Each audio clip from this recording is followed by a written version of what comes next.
Hello guys, welcome back to another video of Tech Team channel. Hope you guys having a nice day. In this video I'm gonna show you how can you pause clip in Adobe Premiere Pro. So guys, to pause clip in Adobe Premiere Pro, there are two ways to pause the clip.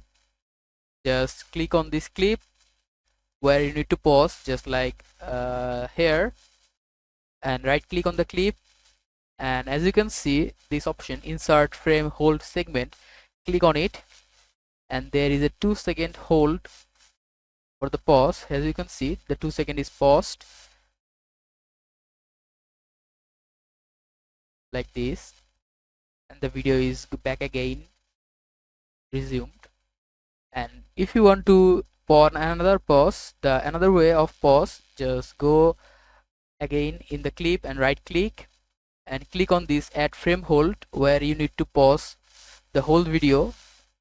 Just select here, just like if you select from here and right click and click on add frame hold, the other part of the video will be hold for the frame like this. As you can see, the whole video is paused and the other part is gone. You can make this long if you like. You can make the other part as long as you like. So guys, that's how you can do it. Hope you found this video helpful. If you have found this video helpful, then give a thumbs up and don't forget to subscribe to Tech Team channel.